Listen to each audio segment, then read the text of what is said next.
Welcome to you, Tim Rosa, CEO of Somnee Pod, which is a new fun sleep gadget that I'm very excited to hear about. Welcome. Thank you for joining me. Thank you. Excited to be here. For clarity, it's Somnee Sleep. So we have a pod that gets inserted into our devices, but the official name is Somnee. So Somnee.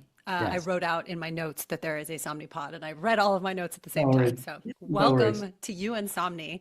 Okay, so tell us, before you tell us what Somnee is, I know you yourself, like me, have been in the executive leadership roles in the health and wellness industry for a very long time. We are dinosaurs and pioneers all at the same time, pioneers. Mhm. So, how did you? I'm just curious for your own story and how you arrived at this. And I think many of us, once we're in it, it's very hard to leave this world, but I'm just curious what your Mhm. journey was. Yeah, so my journey, I spent about a decade in sports marketing. In particular, I focused on sports video games. So Sega Sports, ESPN. I launched 2K Sports, NBA 2K, MLB 2K were my babies. Ended up at EA Sports, Electronic Arts, the video game publisher. While I was there, I got a call from this tiny startup called Fitbit. And How cute. yeah. So I like to say I spent about a decade putting people on the couch, and then Fitbit called, and I spent almost a decade taking them off the couch. That's awesome. But yeah, so I ended up at Fitbit. It was a startup out of San Francisco,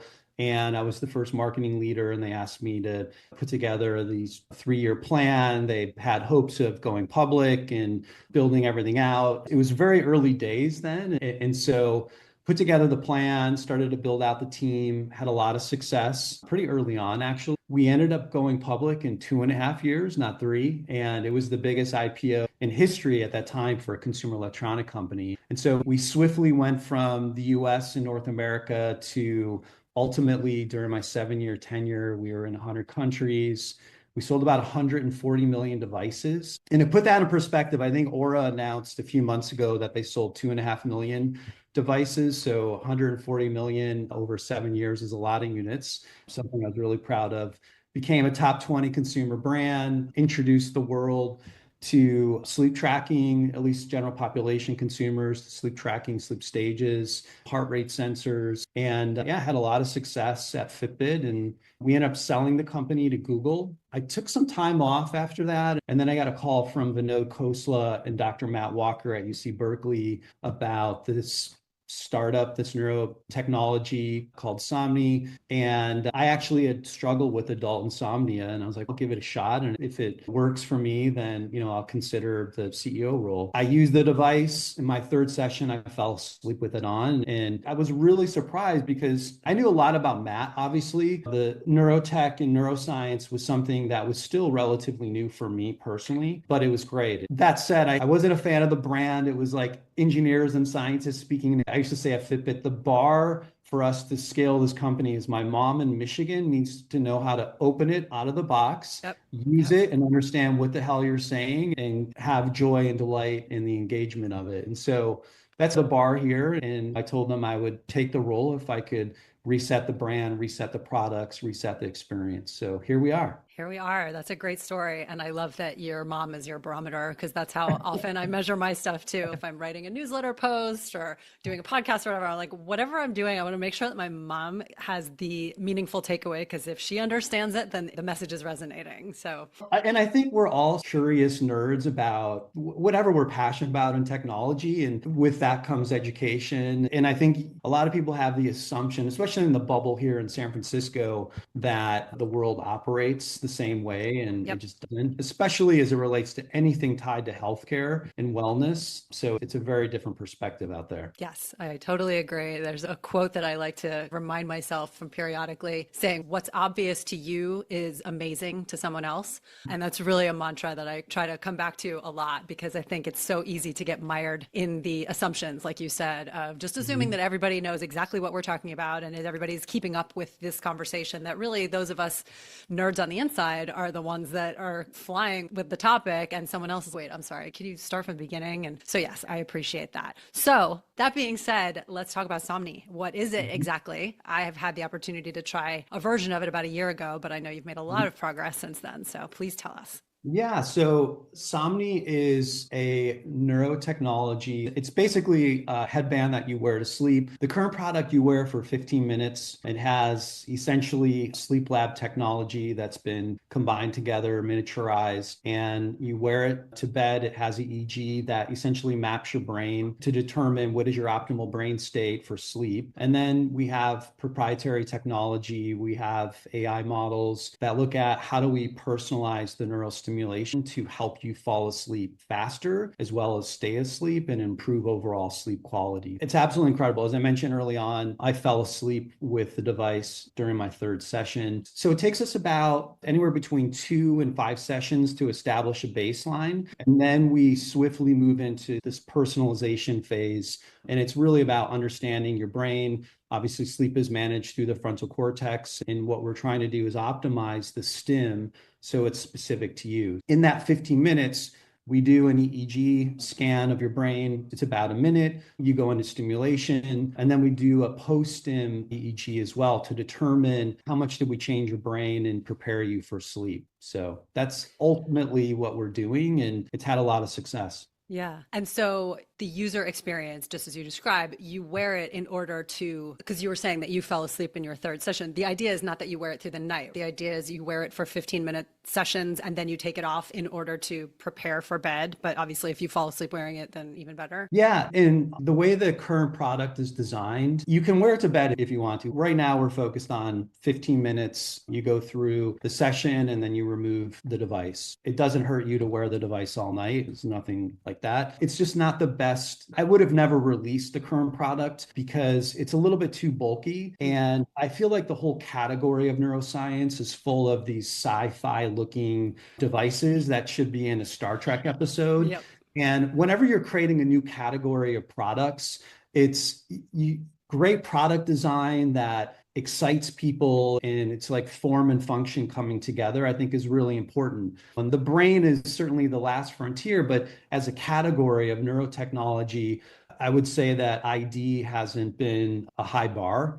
And so I think that's the case with the current product. It's a little bit bulky on the forehead. So depending on how you sleep, there can be issues with the EEG. So we tell people wear it for 15 minutes. That said, if you want to wear it all night, you can do that. Looking ahead, we're designing products that you can wear all night or you can wear for 15 minutes. That's something for a later episode. Of course, of course. But yeah, I think just so people can understand, I think some people might be put off by, oh my God, there's like this headgear that I have to wear all night. And the idea is no, ideally, you're going to take it off. You're going to wear it probably into bed, right? Whether you're reading or doing your wind down routine, which should not involve screens, we should point out, and then take it off before you're actually tucking in. And it's connected to an app. Is that right? So Yep. that's where you're Yeah. getting all your data and your metrics. Yeah, so we have an app that walks you through the session, walks you through the phases. It also plays meditative music while you're going through your session, which is really nice and relaxing. But yeah, the app tells you exactly what's going on. It's very simple and straightforward. And I think that's good because sleep can be very stressful for some people. And what we're trying to do is make this as simple as possible for you to get the benefit of it and then remove it when you're done with the session. And so that's basically the way the current product is designed. I think it's interesting that this is really probably the first example that I can think of where it's really a combination of you're not only tracking, which is what an Aura does, but you're Mhm. actually like actively working to adjust and improve, which is maybe something like the Apollo Neuro wristband or something where you're getting some frequencies. But I'm not aware of too many wearables, at least, that are designed to both track and Yeah. assist. So Yep. that's fascinating. Yeah, it is a closed loop product. So it's a diagnostic as well as a therapeutic. And so we need the clinical level diagnostic in order to perform the therapeutic side of what we do. Obviously, it's all about for us the intervention, the helping people sleep side of it, but the diagnostic side is incredibly important because there's good data in is good data out. And so for us, it's critical. The reality is you can't accurately track the brain downstream from the head. Right. So no matter what anyone says, the wrist or the finger, you can't track sleep stages Sorry, accurately. Fitbit. Yeah, Just kidding. exactly. I mean, we used to say it was like sleep trends because we couldn't say Yeah. legally it's accurate data sets.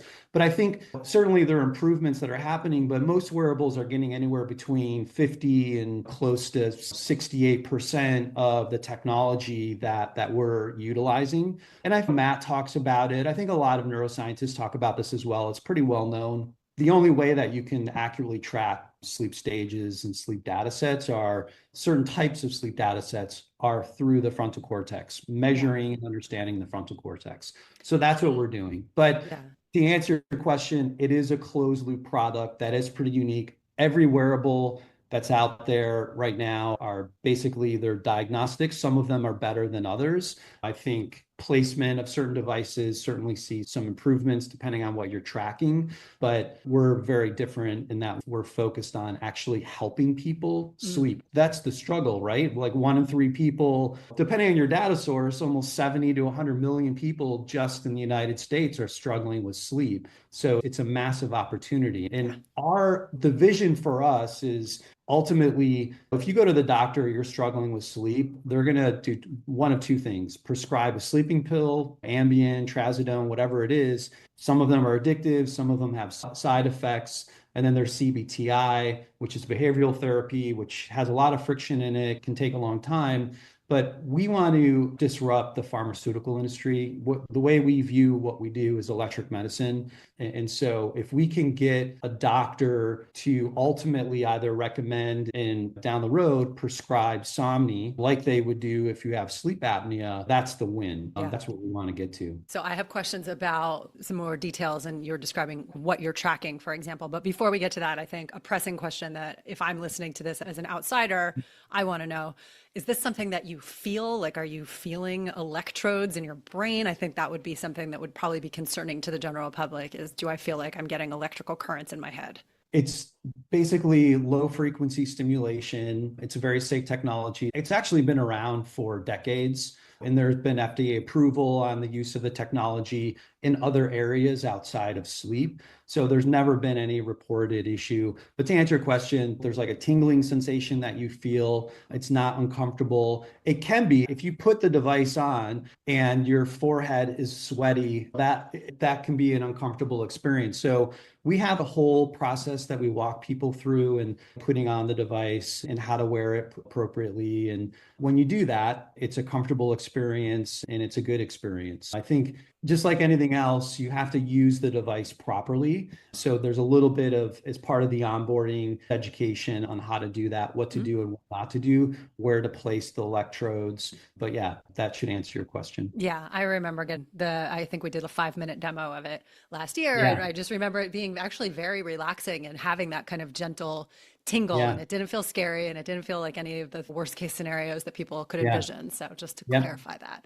Yeah. Okay, so let's talk about who this is really for, because I know that sleep disorders is a whole other category, which I want to get to. First, for the more general public of people who are having trouble sleeping, we know that that is broken down into people who have sleep latency issues, which is falling asleep, and then sleep maintenance, which is staying asleep. Who is this best for?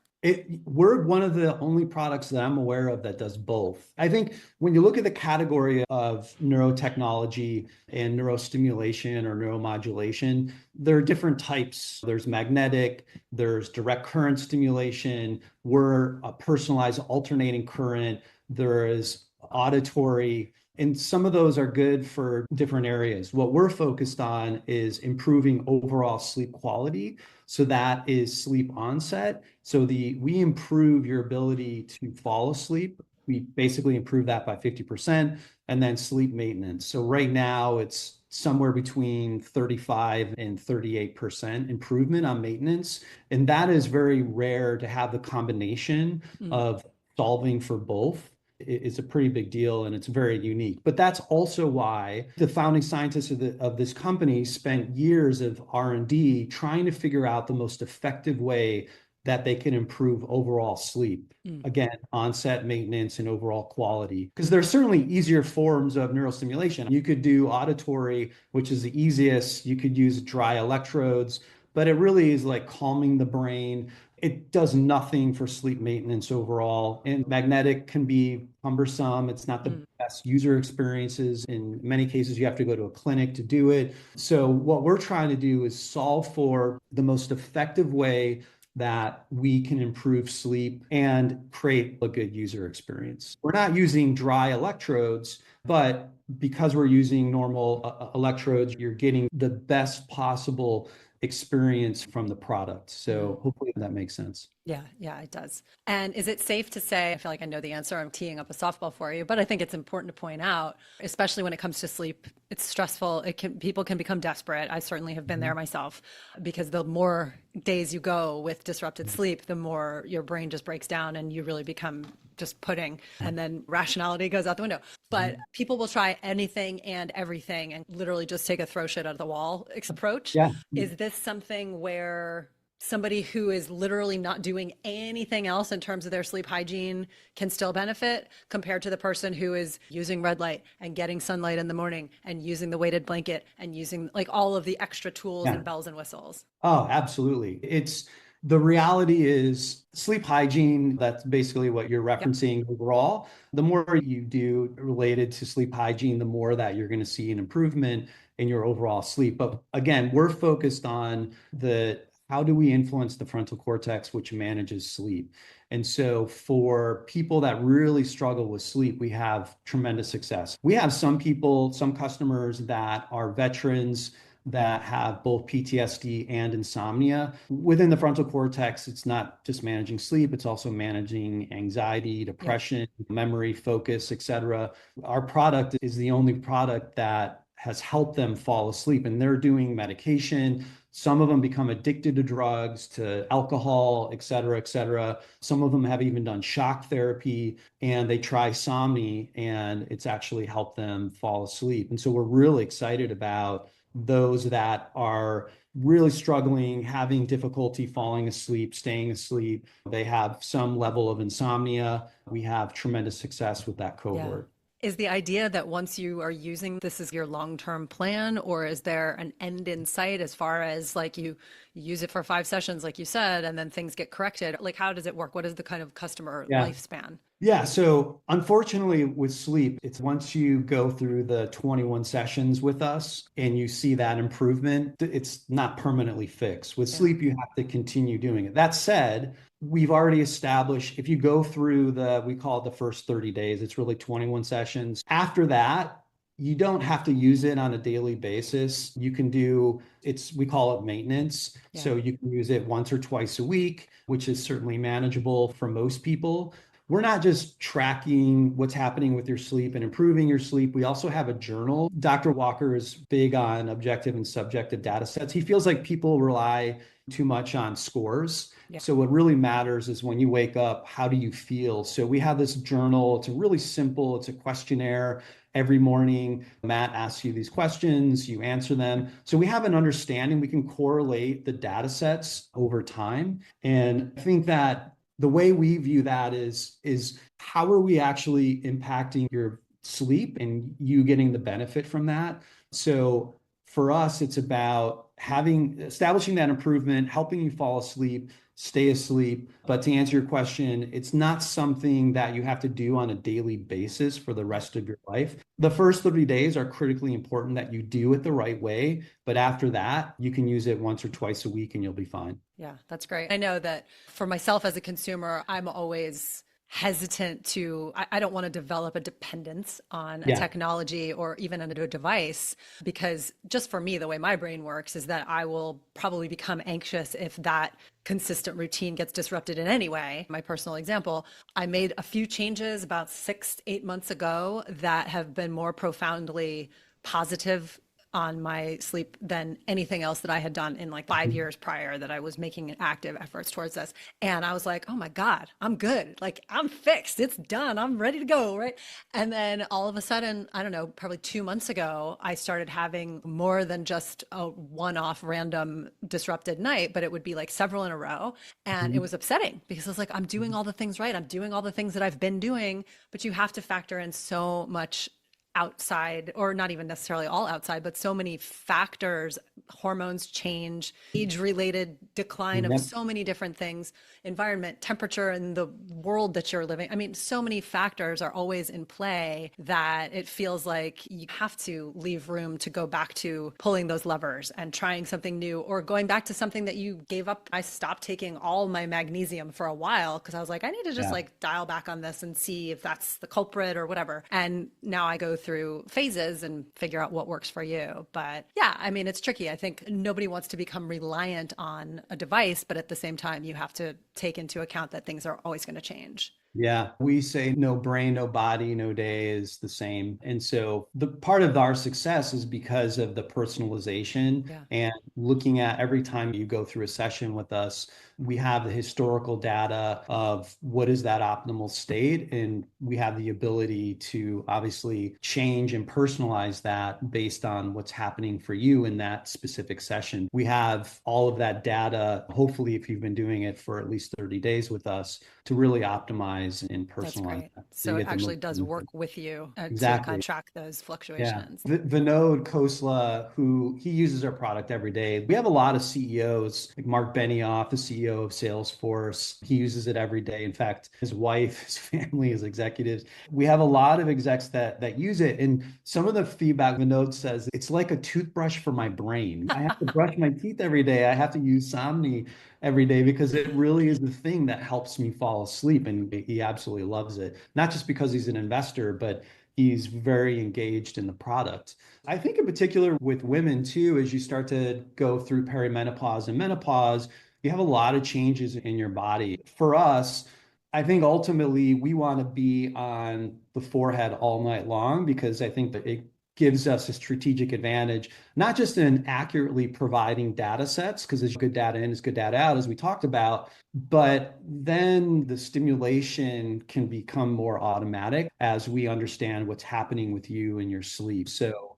I'll share more about that at a later date, but Mm. I think that's a big opportunity for people that have sleep maintenance issues. Yeah. Every woman on the planet goes through that, but there are a lot of people that also struggle with sleep maintenance. And so having something that can solve for that is a big deal. Yeah. So, on that note, that's what I was going to ask. When you look at some of the sleep disorders that are neurological in nature, whether it's something like RBD or narcolepsy, are all of these types of scenarios, are there carve outs here, or are these types of sleepers candidates for the device? Certainly, women that are struggling with sleep going through perimenopause and menopause were there. I struggle because we're not yet an FDA approved device yet on the regulatory side. We are going through that process this year. And so, what we're doing is really trying to focus on people that they have the struggle of falling asleep and staying asleep. But when you start getting into very specific conditions, we can't message that, we can't Right. talk about it because right now we're not an FDA approved device. We Okay. obviously have a lot of benefits for people that are struggling with some of those other neurological health conditions that are also connected to sleep. But from a regulatory side, we need to be very careful about what we're saying and Yeah. how we do it. I think in time that'll change and there'll be more on that for a future episode.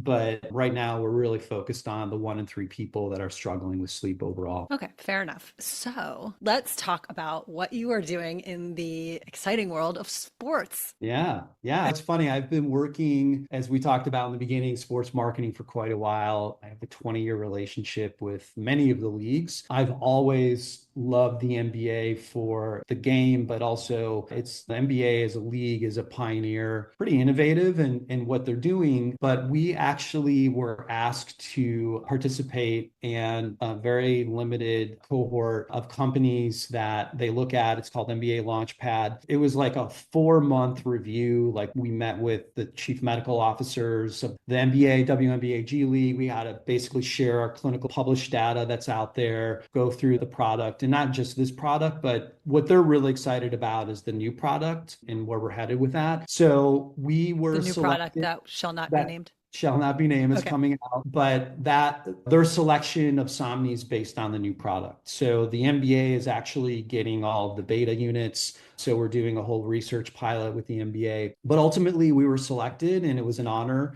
to be included in that. And so we're working with the league right now. They came on board as an investor in the company. And so we're kicking off our research pilot. The ultimate goal is so every coach, every player, obviously the training staff, even the referees across all three leagues, so the NBA, WNBA, and G League, will be utilizing our devices to help with sleep.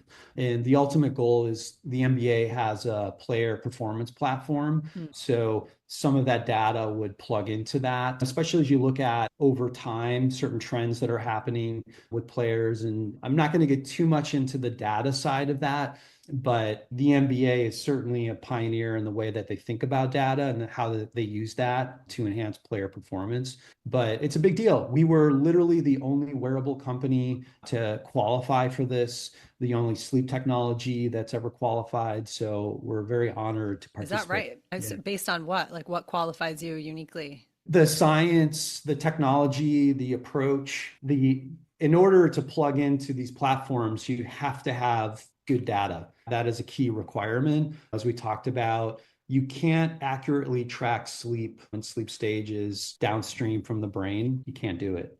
So I think there's that. And then obviously there's the intervention of what we're doing. And that's basically what our secret sauce is, how we improve sleep overall. I love that we're finally seeing a shift in attention towards general wellness in the world of sports. And it's not just about physical conditioning, right? It's about overall recovery and these metrics that maybe were important on a very quiet level, but not in a way that's as public as it is now. I think people that have access to Djokovic's regimen and his gluten-free diet and all these things that in some ways it's sort of inspiration for the fan base and for the general public. These are some of the greatest specimens of physical man and woman anywhere. And to see how the tweaks and adjustments they're making in their routines and programs can have such a massive impact on performance, I feel like that should be very motivating and inspiring for people. And the other thing that I think is fascinating that I hadn't really spent too much time thinking about until I interviewed a woman who wrote a book on circadian optimization. And she also worked in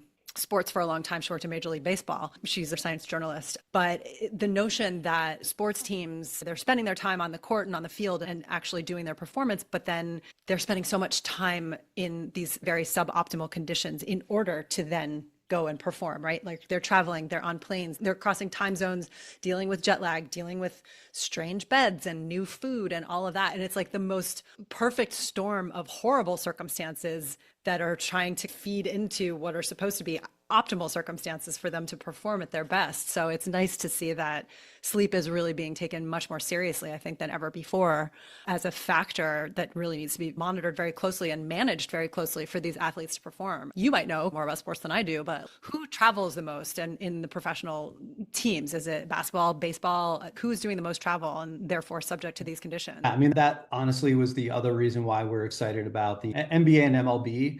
They have the longest seasons and the most travel between time zones. But you hit on something that's really important. I think historically, there's been a perception that cardiovascular health, strength training, nutrition, et cetera, are core and fundamental to the way athletes prepare. But there's been a lot of research and data around sleep and the importance of sleep, and not just in the sense of recovery, but legitimately tying it back to physical improvement, also reduction in injury.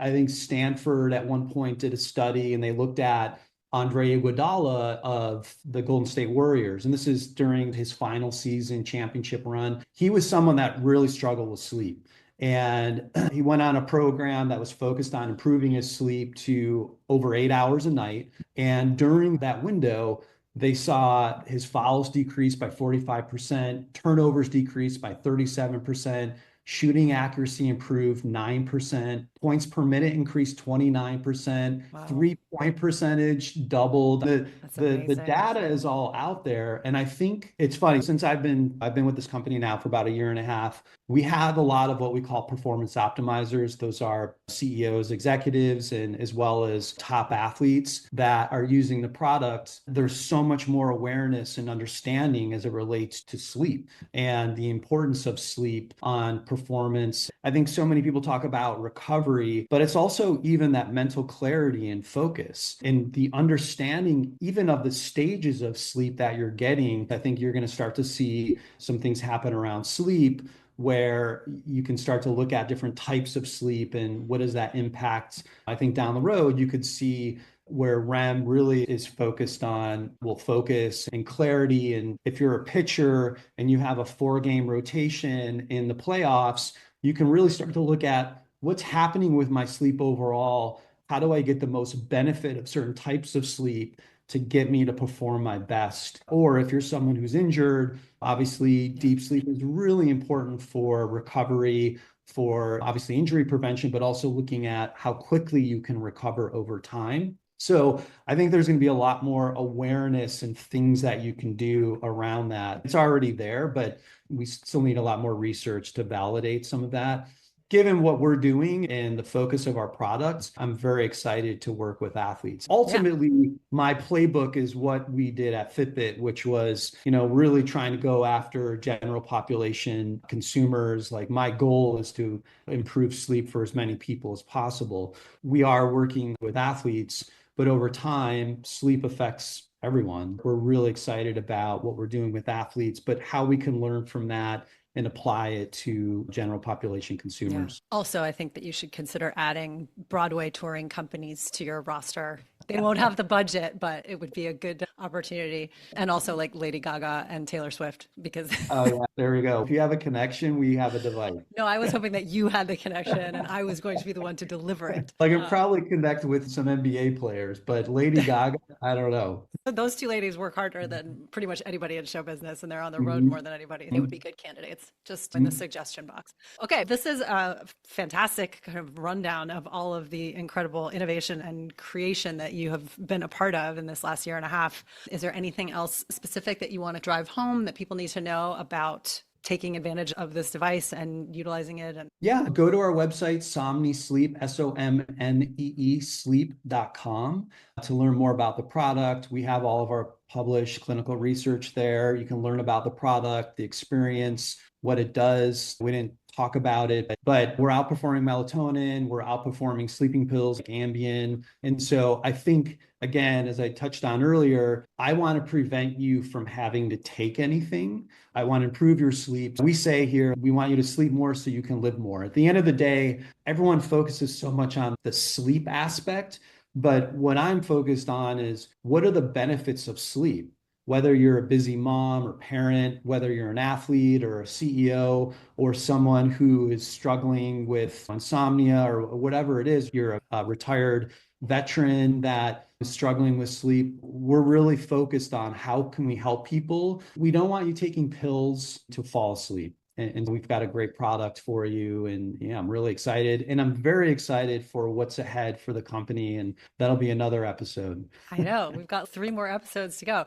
And yes, thank you for pointing that out. I think I sometimes skip over the question around melatonin just because I'm so aggressively anti that I feel like anybody who's paying attention to what I'm talking about knows that's like a non-starter. I'm all about it when it's jet lag and recovery, and I feel like there's Yep. a place for it, but I think it is Yeah. highly overused, overutilized, and it's so not Especially as a parent. standardized. Yes. It's a hormone. If you take it every day, then your body stops producing it. I think that's a big one that I've learned. I was taking melatonin and then THC and CBD edibles every night to fall Every night. asleep before I started working here. And then I've learned through math that's really bad. Obviously, THC disrupts your REM sleep, et cetera. Melatonin over time, taking anything on a daily basis is not good, any kind of pill. I think melatonin for many people, it's just this harmless thing that you can take, but that's just not the case. I think on a one-off basis, that's fine.